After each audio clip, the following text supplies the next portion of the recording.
കോഴിക്കോട് ബേപ്പൂർ തുറമുഖത്ത് നിന്ന് 88 nautical mile അകലെയാണ് കപ്പലിന് തീപിടിച്ചത്. രാവിലെ 9:30യോടെയാണ് വിവരം കോസ്റ്റ് ഗാർഡിന് ലഭിക്കുന്നത്.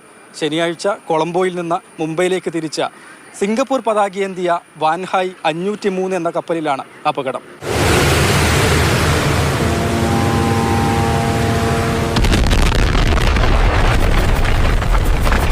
രാവിലെ 9:30യോടെ കോഴിക്കോട് ബേപ്പൂർ തുറമുഖത്ത് നിന്ന് 88 നോട്ടിക്കൽ മൈൽ അകലെയാണ് അപകടമുണ്ടായത്.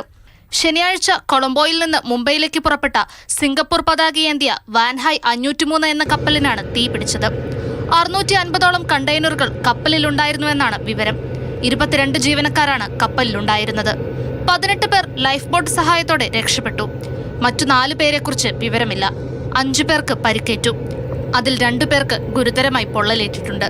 22ഓളം ജീവനക്കാരുണ്ടായിരുന്നു. അതിൽ കുറേ പേർക്ക് പരിക്കുണ്ട്.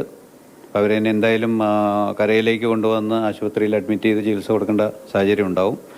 ഇപ്പോൾ ബേപ്പൂരിലേക്കാണ് കൊണ്ടുവരുന്നത് വെച്ചാൽ അതിനുള്ള അറേഞ്ച്മെൻറ്റ് ചെയ്യാൻ വേണ്ടിയിട്ട് ഒരു നിർദ്ദേശം നമുക്ക് കിട്ടിയിട്ടുണ്ട്.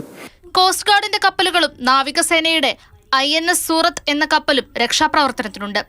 കോസ്റ്റ് ഗാർഡിന്റെ ഡ്രോണിയർ വിമാനവും അപകട സ്ഥലത്തുണ്ട്.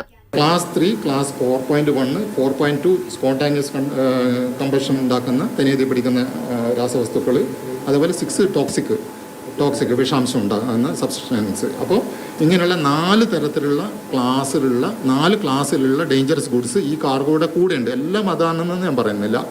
അപ്പോൾ ഇത് തന്നിട്ട് അത് ഏത് കപ്പലുകളിലും ഈ ഡേഞ്ചറസ് ഗുഡ്സ് കൊണ്ടുപോകും. അതേസമയം കപ്പലിൽ തുടർ സ്ഫോടനത്തിനുള്ള സാധ്യത ഇപ്പോഴുമുണ്ട്. കപ്പലിന് ഘടനാപരമായ തകരാറിനും സാധ്യതയുണ്ടെന്നാണ് വിദഗ്ധർ പറയുന്നത്. തീപിടിച്ച കപ്പലിൽ നിന്നും ഏറ്റവും അടുത്തുള്ള തുറമുഖം കണ്ണൂർ അഴീക്കലാണ്. എന്നാൽ പരിക്കേറ്റവരെ കോഴിക്കോട്ടേക്കോ മംഗളൂരുവിലേക്കോ എത്തിക്കാനാണ് നിലവിലെ നീക്കം.